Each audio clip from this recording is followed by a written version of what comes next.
It's the most wonderful time of the year, and what better present than a 2025 rookie mock draft?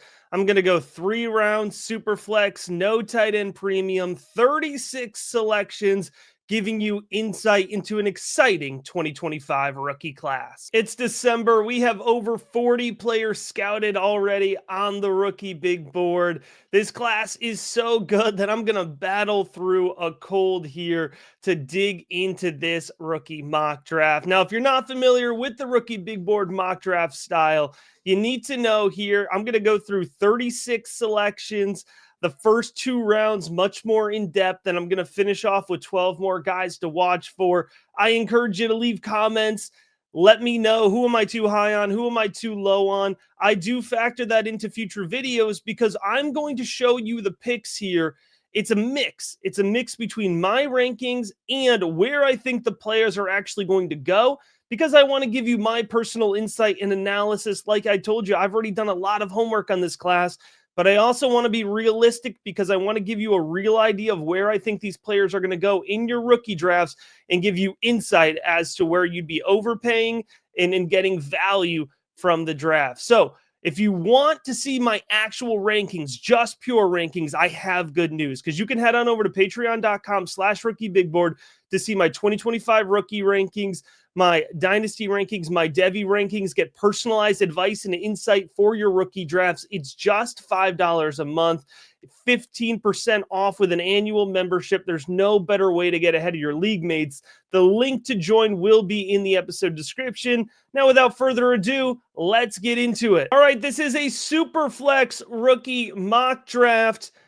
And despite that, I think it is very realistic and very justified that Boise State running back Ashton Jenkins could go off the board first in your rookie draft. So he's the 101 here.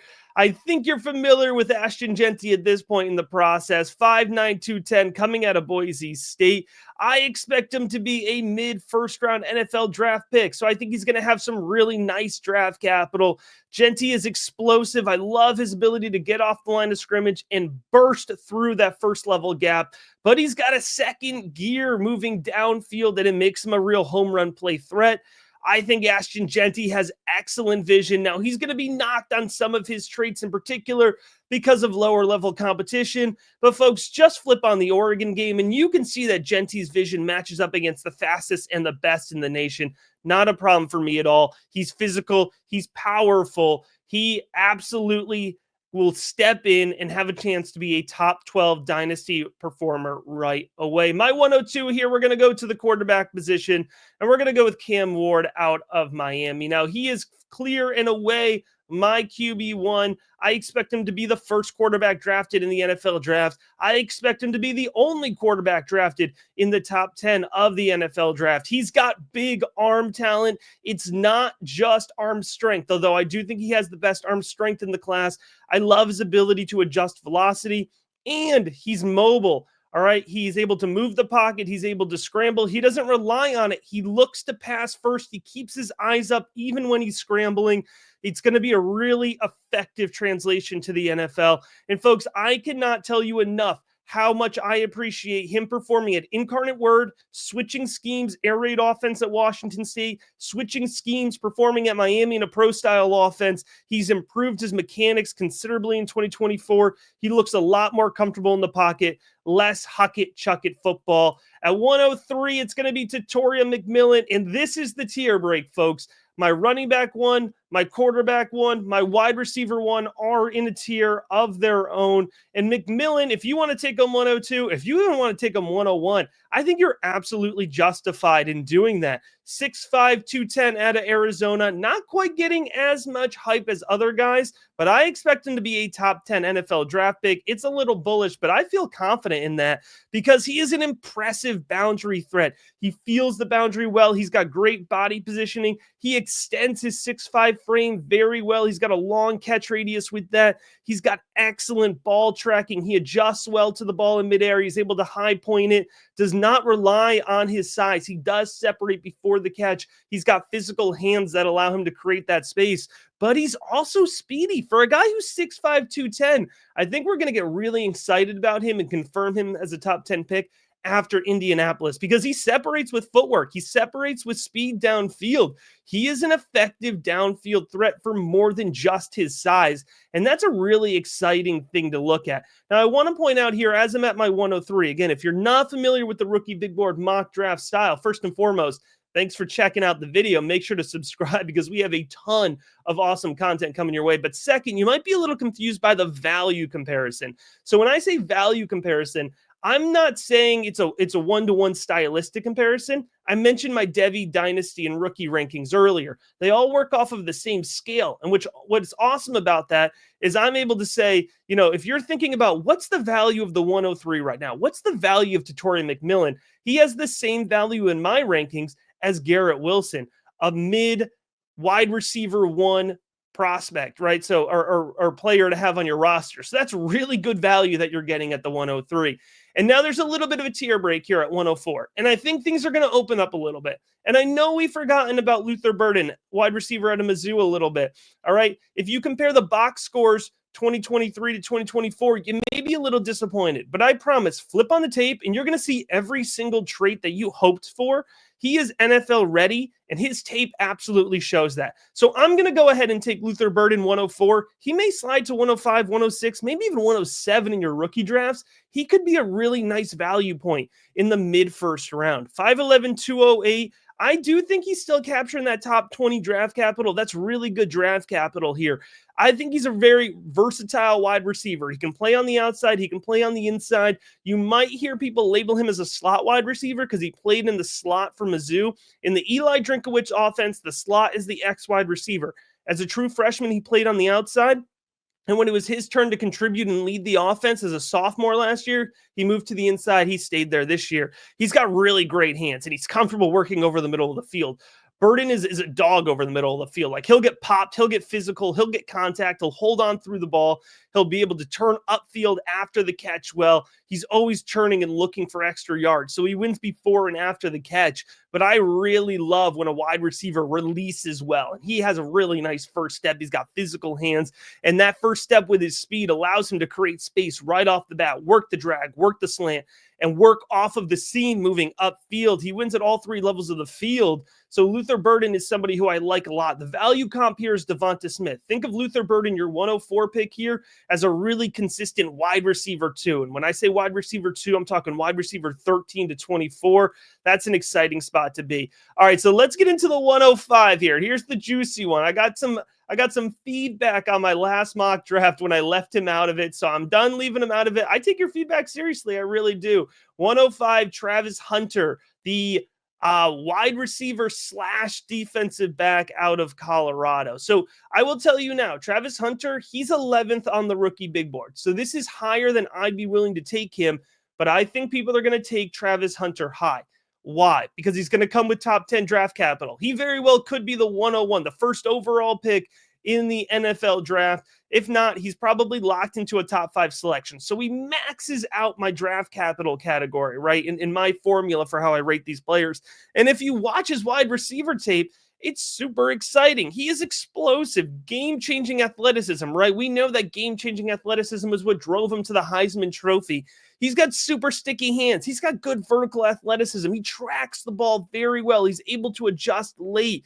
He's all over the ball, and he is a contested catch monster. I mean, if you watch Shador Sanders tape, you're going to be more impressed with Travis Hunter and his ability to react to an off-target ball than you will, Shador Sanders' accuracy, right? Like, Hunter is doing a lot of the work, and you can see that really consistently. He is absolutely an X-factor game-changer type guy. So why am I hesitant? Why is he down at 11 for me, not up here at 5 where I think consensus might take him? Even if he's drafted on both sides of the ball, folks, I still think he's going to be drafted as a defensive back. But let's say, best case scenario, he says he wants to play both ways. He gets drafted partially as a wide receiver. Volume is a huge piece of my equation. What is the actual fantasy football output? And I think realistically, best case scenario, 5 targets for Travis Hunter, right? That's tough to put into consistently fantasy football production. So I don't think he projects as a wide receiver 1 or even a high-end wide receiver 2. I think he's more in a wide receiver 3 flex type option for you. And that's not what I'm looking to use my 105 pick on. But the next guy off the board is, I think he's going to be producing at a much more consistent level. And that's running back Omarion Hampton out of North Carolina. He is my running back too. I think by the end of this process, he's going to be a consensus running back too. And I will say, after Ashton Jenkins, the running back 2 conversation is wide open, but I think we're going to get here. I think we're going to get to the point where Hampton is leading the pack. 6'0", 220. He's got big man size and he's got big man running ability. He's a power runner. He dominates between the tackles. All right, he's got good lower body strength and excellent contact balance. I love Hampton's contact balance. He does a lot of his work after first contact. And listen, I'm sorry, Tar Heel fans, but if you've been watching the North Carolina offense here, you know that he has to do a lot of his work after first contact. He's got good vision for the fact he rarely has open space. For a guy who's 220, I think he's really light on his feet, and he's elusive in tight space. I'm not claiming that Hampton's going to yoke guys out of his shoes in open space, right? But in tight space in a phone booth, he's able to make guys miss, and he's going to probably get 70% of his touches inside in the NFL. So that's absolutely okay. And you're going to hear a lot because the box score doesn't necessarily show it. But Omarion Hampton has good hands. They're soft hands. He's a reliable check down option. He's not going to go to the NFL and be Alvin Kamara, right, with 75 touches, but he absolutely could have 35, 40 targets through the air as a rookie. And if he's able to do that, he's got a shot at being a running back 1. So a really nice spot to be.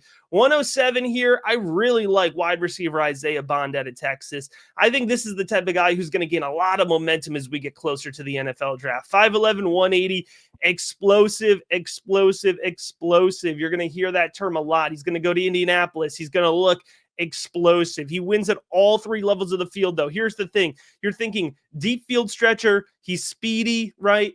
Does he have good hands? You know, we hear about these guys all the time that they fade out if they're just burners. He's more than just a burner, all right? He separates consistently. He's got good hands. He battles through contact in his routes. He does not get pushed off his routes. I think he's going to be in that 11 to 20 mid-first round range. And just like Jordan Addison, I think he's going to be a really consistent wide receiver 2 producer. At 108, the wait is over. Tyler Warren out of Penn State. I was very tempted to take Tyler Warren higher here. And remember, this is no tight end premium. In a tight end premium, you could start having the Tyler Warren discussion at 104. In one of these like mega tight end premiums, you know, sometimes it's like 2.5 or 2 PPR for your tight ends. You could talk about him in that top tier with the other guys I talked about, Cam Ward, to Toria McMillan and Ashton Jenkins. But let's focus on this mock draft here where he's going 108, 6'6", 257 out of Penn State. Excellent athleticism, versatility. If you're not familiar with Tyler Warren's game, get ready for some really exciting tape. He lines up outside. He lines up split in with the hand in the dirt here. H-back, running back. He takes snap at quarterback. Folks, he has snapped the ball as the center, gone downfield, and caught the touchdown pass. Check out the USC tape. Absolutely the play of the season, hands down for me. So he can do absolutely everything. He's got really good hands. He's a contested catch threat. He was a basketball star in high school, right? And then put all that together with the fact that he is a powerful blocker. He seals the edge well as a run blocker. He's got good range when he's asked to stay in for pass protection. He's got good mobility in that way. His strength holds up very well against Big Ten defenders here. Tyler Warren is going to be a highly coveted tight end. I think it's actually a solid tight end class. You can go ahead, check out my tight end video where I break down the full class here. But I think it's a really solid tight end class, but you're going to have a big teardrop between Tyler Warren and then the rest of the guys. And we will get to the rest of the guys absolutely in this video. All right, 109 here, Shador Sanders. I talked about him a little bit earlier when I was talking about Travis Hunter. And Shador Sanders, I haven't done his final film review yet, so I don't want to, knock him too hard. But from my 2023 film and what I've seen live, I would probably value Shador Sanders right now more of a mid-second round pick. So I'm just pointing that out to say I think the consensus is closer to 109 or even higher. So I want to talk about him in this range to talk about this value point. He's 6'2", 215. All right, he's got solid mechanics. He's got a clean platform, and he's got good touch at times. When Shador Sanders puts it all together, he looks like a guy who can be a first-round NFL draft pick, right? When you get the mechanics working in tune, when you get the release consistent, when you get those feet to calm down, and when you get the touch on the ball, when he's got guys in space, when he's got time to operate, you put it all together, and he looks like a great prospect. But I have 3 main concerns with Shador Sanders as a prospect. 1, lacks mobility. I really need to point that out, folks. He is not going to be a rushing quarterback. And for fantasy football, that means it's a limited projection. It's one of the reasons that I've been lower on Michael Penix, right? It's a limited projection when you lack mobility for fantasy football. It is what it is. Arm strength. He does not have a good arm strength. Pushing the ball more than 30 yards downfield is an absolute chore for him. He's got to put a lot of air under the ball. The mechanics drop off, which means the accuracy drops off. And 3, processing. When he has time in the pocket, he is an excellent decision maker. He can put the ball all around the field. When he has pressure, when he struggles, he feels the pressure. He just backs up. He takes too many sacks. He takes big sacks. And for all of those reasons, listen, I might be wrong. You look at all the mock drafts, top 10 pick. Oh, he might go number 1 overall to Giants. He might go number 3 overall to Vegas. Folks, I don't know. I'm just telling you what my evaluation is. I don't think he's a first-round pick right now. I understand if he does go in the first round, but my talent evaluation of him says that he is not a first-round pick, and that does factor into the reason why I'm saying I would feel more comfortable taking him in the mid-second round. 110 here. Let's go back to the running back position. Trayon Henderson out of Ohio State. I think that Trayon Henderson has lost a little bit of momentum, but one of the reasons I think it's so important to track these guys over a period of time, right? I've been watching Trayon Henderson since he was a freshman, right? That's when we got really excited about him from a Devy standpoint. And I've watched tape on him every single season since, including this 2024 season. And I got to tell you, the traits are there. The production is split this season with Quinshon Judkins, but the traits are there. And the NFL cares about the traits 100%. We see this year over year. And what are those traits? Physical. He attacks every snap. Henderson gets off the snap. He attacks defenders. He hits those open gaps. He's a scrappy, high motor runner. He is churning through the ball to finish strong, finish forward every single play. He's got great contact balance. He's able to stay on his feet through first contact. You'll see multiple examples of it taking 2 or 3 guys to bring him down. And he's quick. He's a quick runner. He's not a burner. He's not the speediest guy, but for somebody coming in at 210, he's a quick runner and he wins moving laterally. So he does have that elusive ability. And I think that's going to help Trayon Henderson get some better than expected NFL draft capital. He's not locked into top 50, but if I had to bet, I think he goes in that like 40 to 50 range early round 2. That's really good draft capital for a running back. All right, 111 and 112. It's going to be an extension of a conversation here. So let's start at 111. We're going to go with Quinn Ewers, the quarterback out of Texas. All right. So Quinn Ewers, quarterback out of Texas. I'm not sure if he's going to declare. All right, we're recording this here while Texas is still in the college football playoff. So there's a chance that Quinn Ewers declares. There's also a chance that Quinn Ewers hits the portal, right? And ends up at a Miami or an Oregon, continues, plays one more season at the college level. I think that could serve him well also. I think what's the least likely is that he returns to Texas as the starter. I think that's Arch Manning's job moving forward, right? But anyways, let's talk about Quinn Ewers. Let's go under the assumption that he does declare for the NFL draft. 6'2", 210.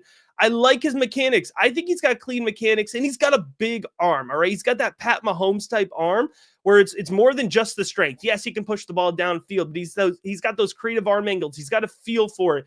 He's able to lead his receivers very well here. He's got over the course of time here, he has improved processing. He's improved his decision-making considerably from 2022 to 2023, and I think that has continued to improve in 2024. Remember, he's been learning the Steve Sarkisian scheme, which takes a couple of years to really fully comprehend and understand. And we've seen Quinn Ewers come up in big situations, right? You look at the Alabama game in 2023. You look at his ability to come up in the Michigan game earlier this year. I know Michigan fell off, but that's still a big win. He shows up. It's not always the prettiest, but he gets wins. You see that with that first round win. He kept Texas out to an early lead, and he kept them battling as Clemson tried to battle back. All right, those intangibles matter to NFL teams, and the traits absolutely matter. People don't agree with this, but I think if he does declare, I think he's a first-round pick. I think he's the mid-first-round selection, that 11 to 20 range. There are teams who need quarterbacks, and I think they would go after Quinn Ewers. And then why I said this was a continuation of the same conversation is because at 112, I'm going to go with quarterback JAYLEN MILRO out of Alabama. So similar situation here. I don't know if JAYLEN MILRO is going to declare. I lean towards him not declaring. I lean towards Quinn declaring, MILRO not declaring. But let's see. He said it's still up in the air. He's going to decide after the bowl game here. 6'2", 220 out of Alabama. He's a dangerous runner, so he's really mobile. He's really athletic. That gives him a ton of fantasy football upside on his own. And he's got some serious arm strength. Like, he can sling that ball downfield. He can get it deep. And if you look 2023 to 2024, he's definitely got improved accuracy, improved decision-making, but I think his accuracy is still really lacking. It's inconsistent. You see him make poor decisions too often still.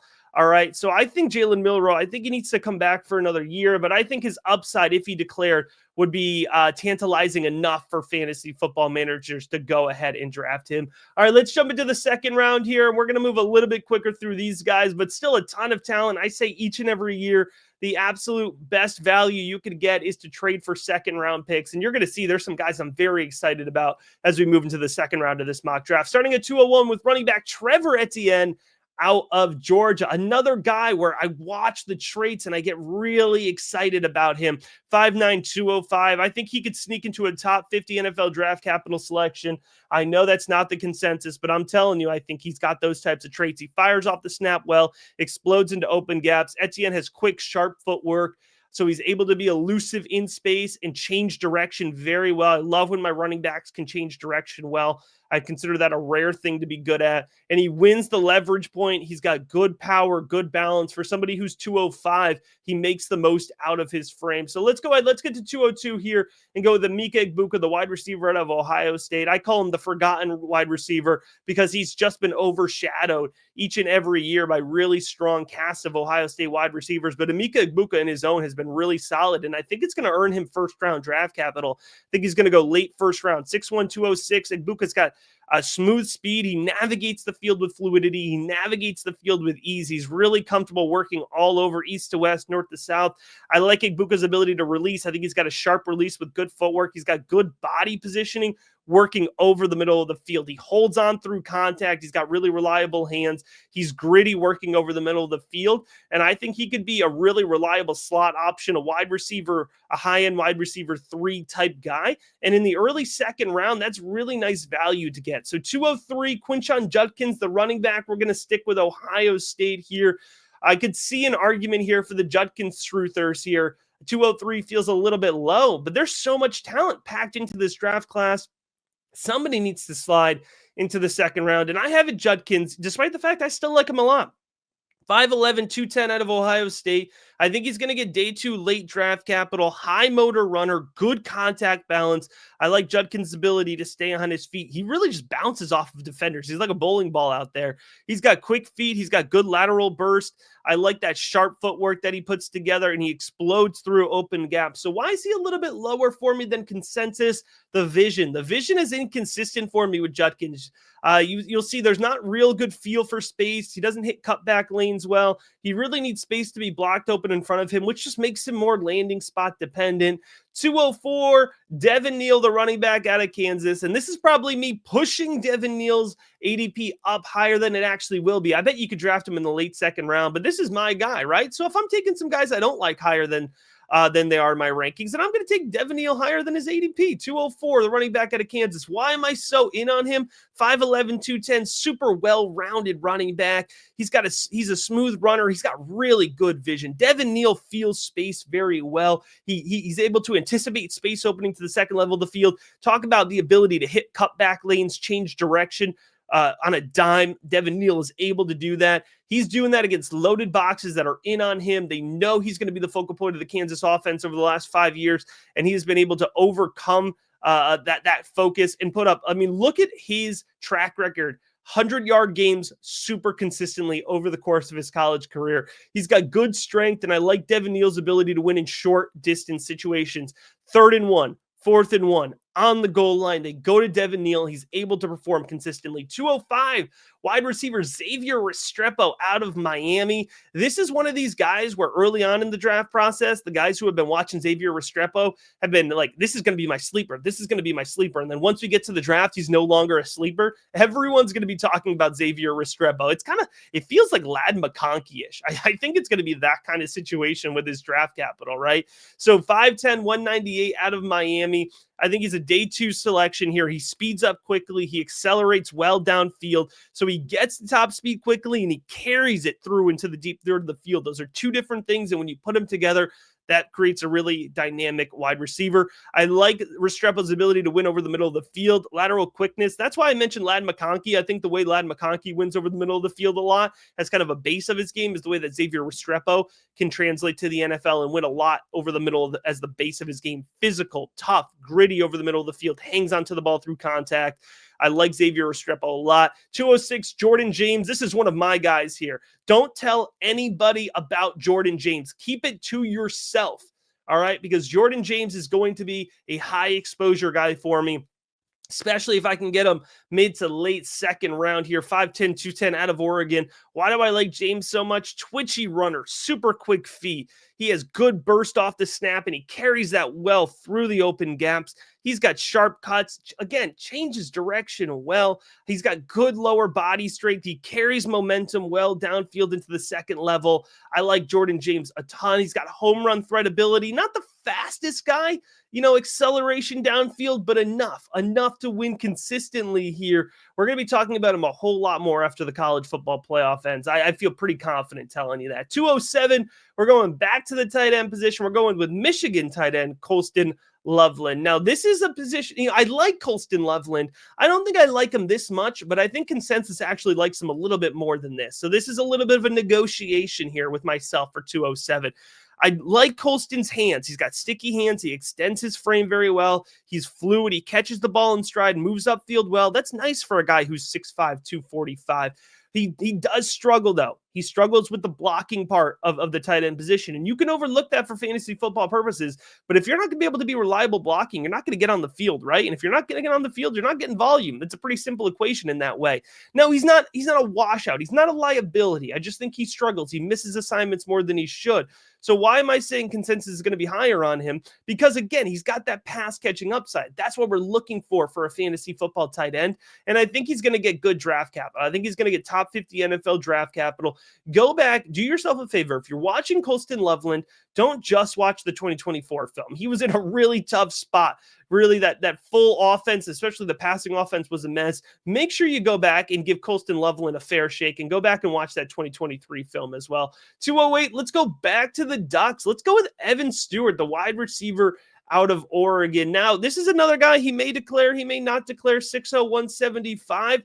The production has never been as consistent as we want. Former five-star guy.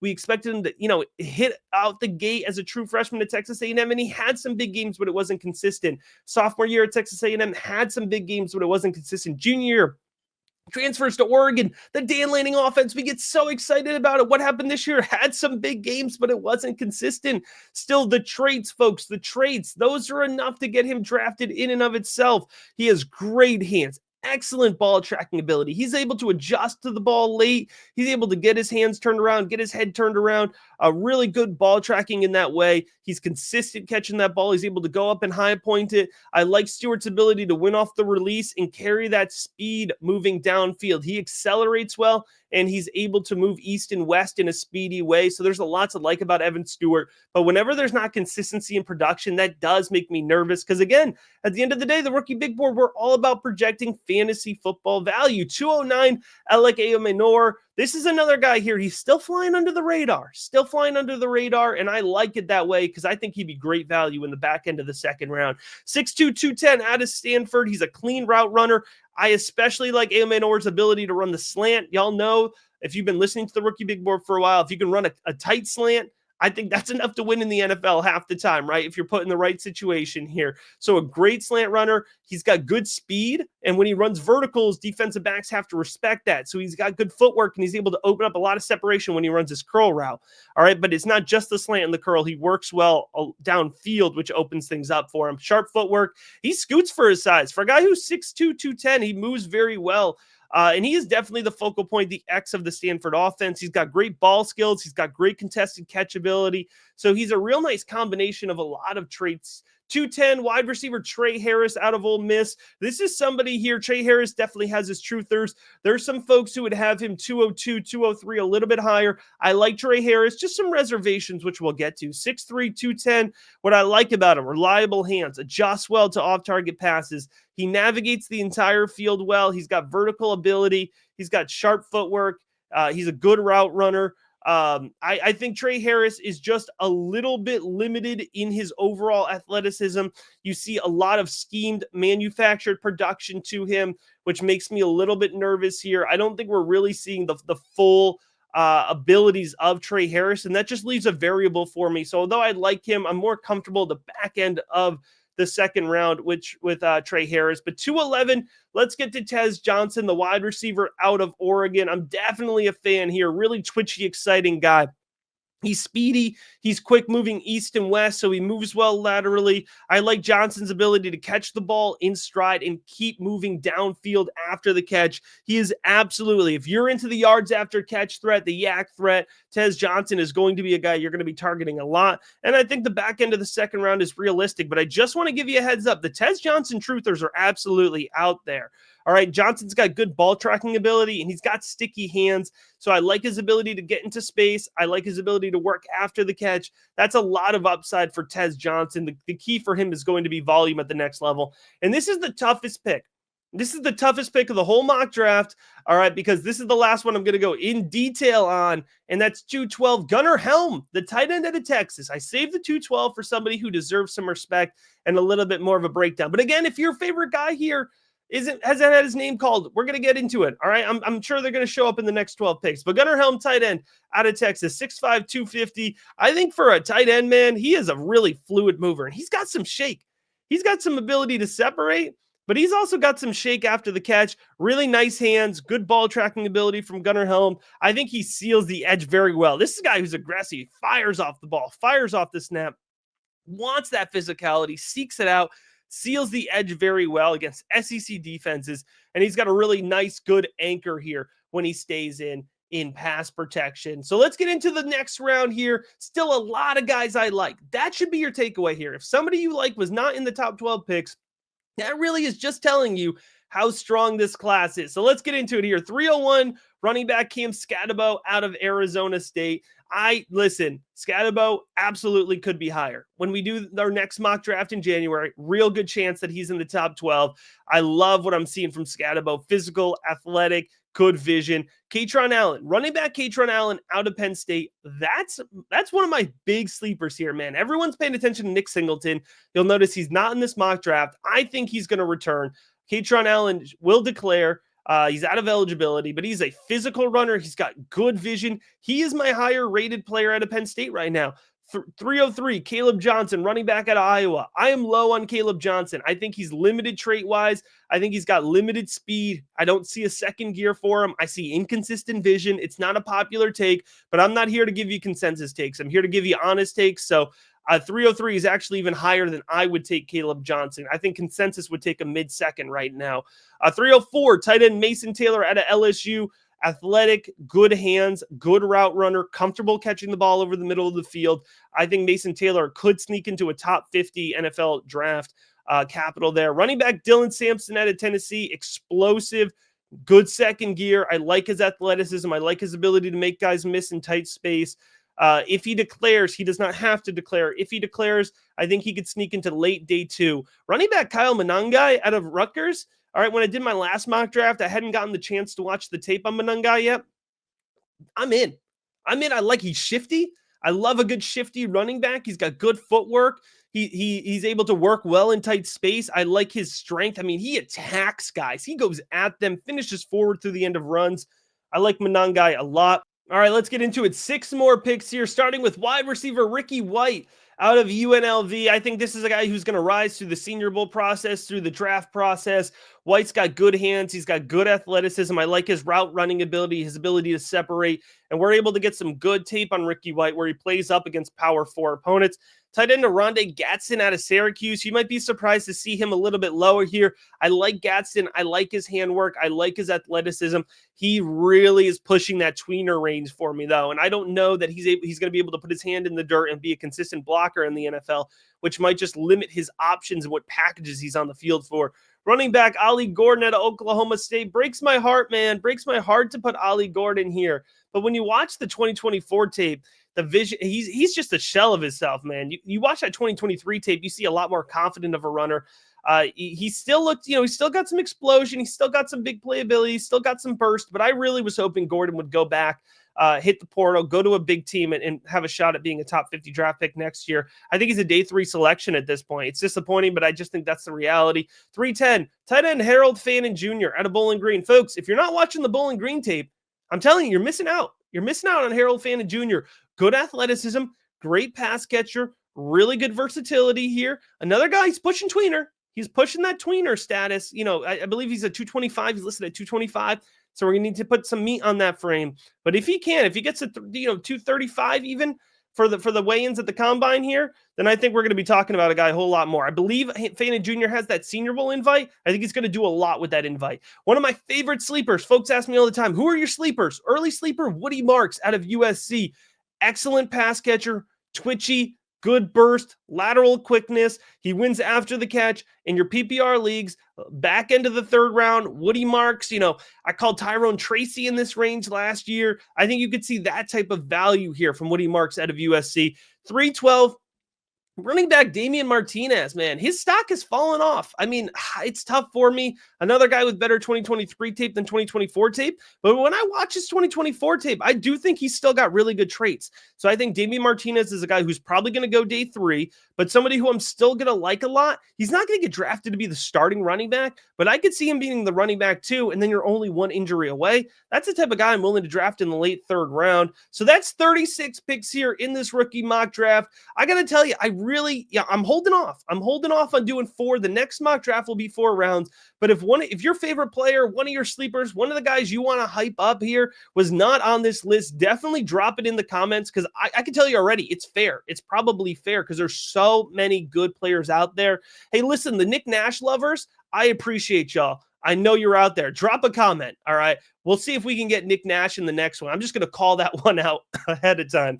Great wide receiver prospect out of San Jose State there. But let me know who I'm too high on, too low on. If this video helped you at all, even a little bit, even if you learned one new piece of information about the 2025 rookie draft, please go ahead and give the video a like, subscribe to the channel. I'd really appreciate that. And if you want those rookie rankings, I told you, over 40 scouting reports already filed, dynasty rankings, Devy rankings. You can get in on the Rookie Big Board Discord for personalized advice. I do one-on-one draft calls to help you build your rosters in the offseason.